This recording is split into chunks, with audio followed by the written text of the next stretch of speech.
All right, YouTube, here's my next installment of making the Simplicity 2333 jacket for the Mad Hatter.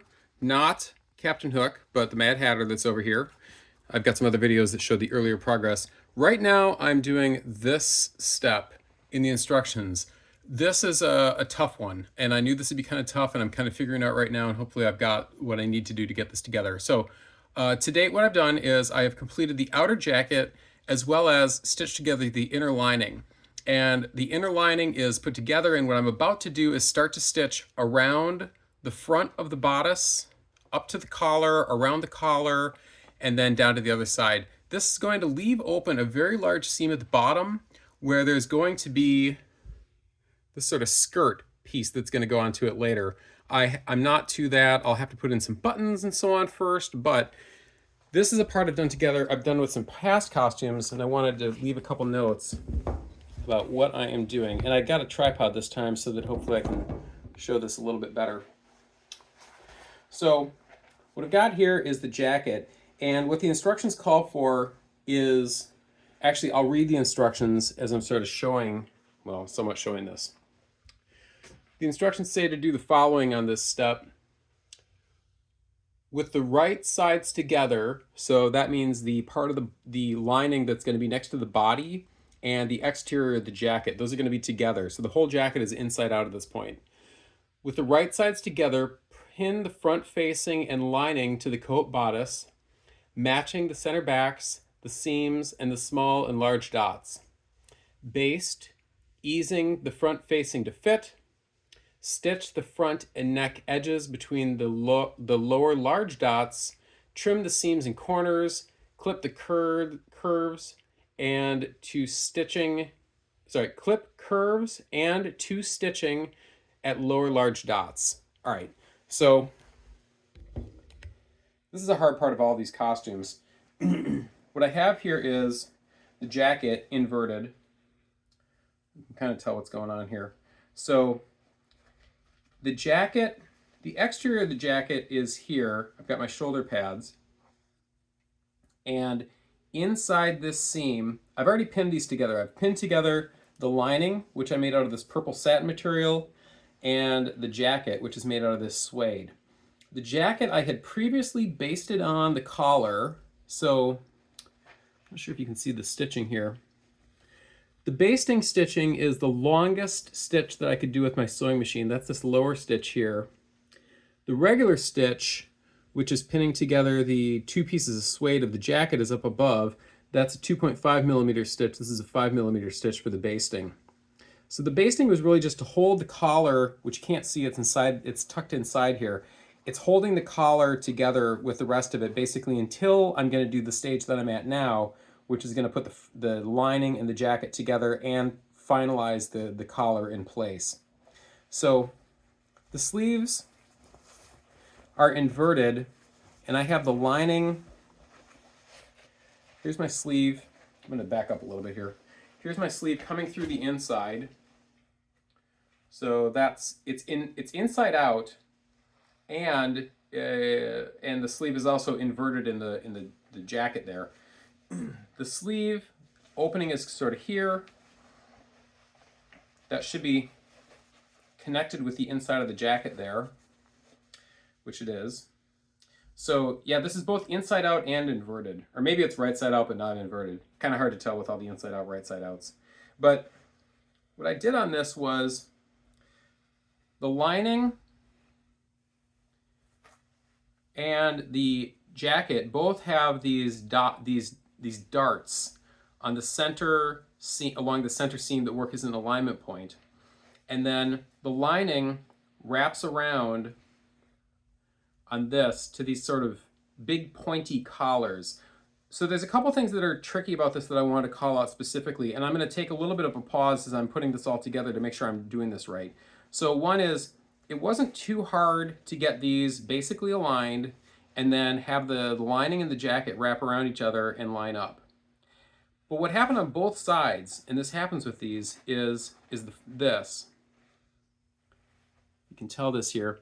On both sides, let's see, this is the jacket and this other side is the lining. This is the jacket, the other side is the lining. If you can see, they don't, the points on these collars, they do not match up.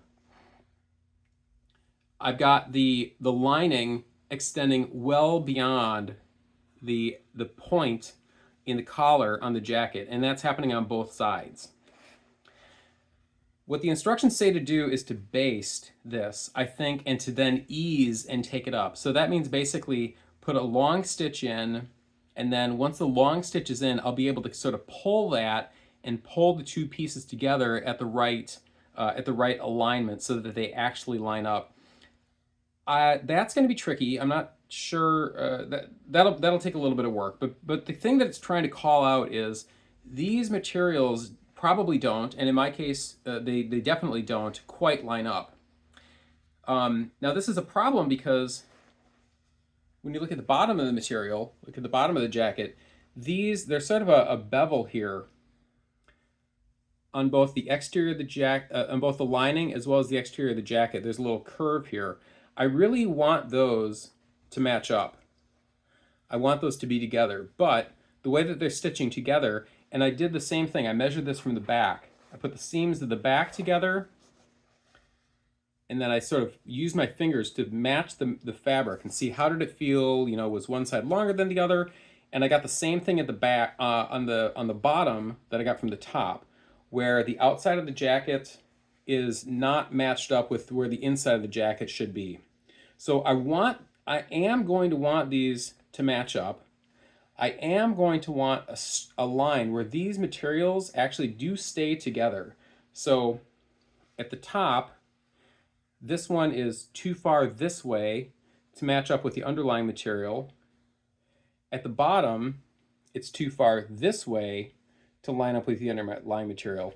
I want these to match up though, and I need them to match up so that the bottoms are correct and so that these top corners are correct.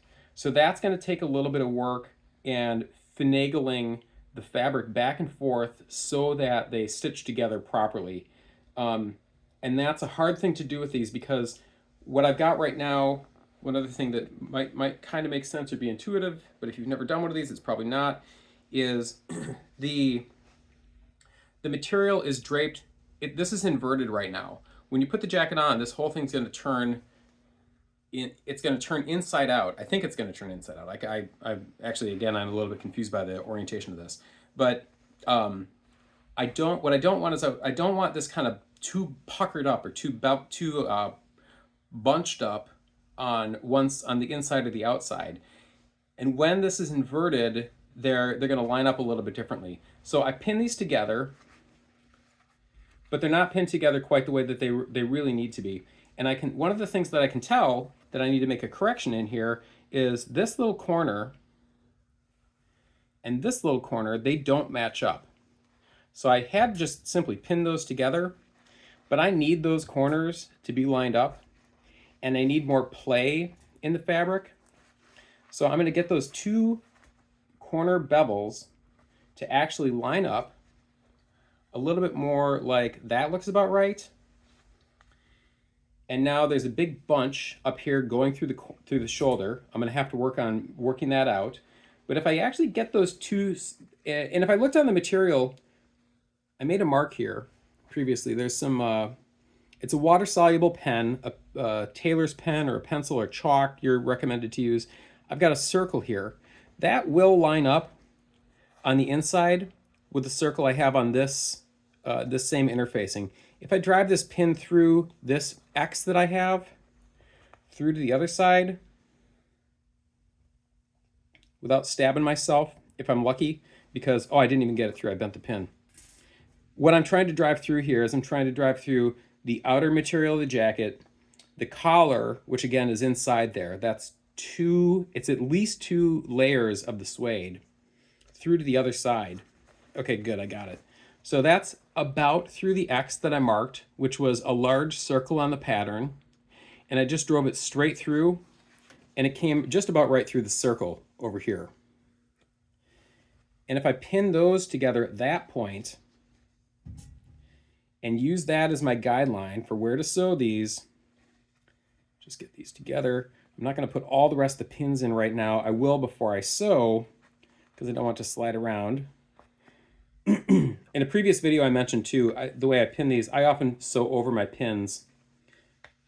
I just created a pucker here, so I want to work that through. But when those are pinned together and I align the dots, if you take a look, these two corners are much, much closer together now. So they're almost where I want them to be, and that's going to be almost ready for me to sew that together. So the key thing I want to call out is before you're sewing these together, these two big pieces together, and it's hard to do this. It's hard for me to do this because I'm sewing through so many layers of fabric. To get my machine to go this, I'll probably have to hand turn it to get through. Again, because I've got suede. Suede is kind of thick, so I maybe made this harder for myself than I should have. The interfacing, I think ideally would be trimmed further away so that I don't need to sew through this interfacing. But right now I'm going to be going through the interfacing, the suede, the collar, which is also suede, 2 layers of the collar, another layer of the suede on this side, and more of the interfacing. So the interfacing probably should have been trimmed a little bit further away from the edge, because I don't really want the interfacing, when I sew this together, the interfacing is going to bulk up that edge as well. So when you're planning this, if you can do a better job than I did, that's a good idea. I think you generally do not need the interfacing going all the way into the material right, right at the seam. And it's going to make it harder to sew through, and it's going to make it harder to invert. But getting those lined up and sewing through these carefully is super important. And this is one of the hardest, for me, in a past project I did, this is one of the hardest parts to get correct. Always one of the hardest parts to get correct. And as I'm repinning this, I realize this too. I've got this jacket, I'm sort of draping it over my fingers like this. That is stretching out this side of the material a lot more than the bottom side of the material. That's creating more of this curve than I think that I want. So one way that you can make that work a little bit better is if you have a good work surface, lay it flat. And if you lay it flat, you won't have one side favored and buckling more than the other side. So that's my last tip on that. And the thing that I wanted to call out as this part gets sewn together. But this is looking, I'm really happy with how this is looking right now. And I think this jacket's going to be very nice. I'm satisfied enough with how these shoulders turned out and how the satin feels when you try on the jacket. So it's looking pretty good. I will pin this together. I will sew that whole front section together. After that's done, the last steps for me are going to be putting the skirt, sort of the I don't know if you want to call it a skirt, but sort of the flaps that go down the front of the jacket, the back of the jacket, around the waist, and sewing those together. And then the whole thing's going to get inverted, and then hopefully it's going to look pretty good. Okay, hope that was helpful, and enjoy the rest of your day. Bye.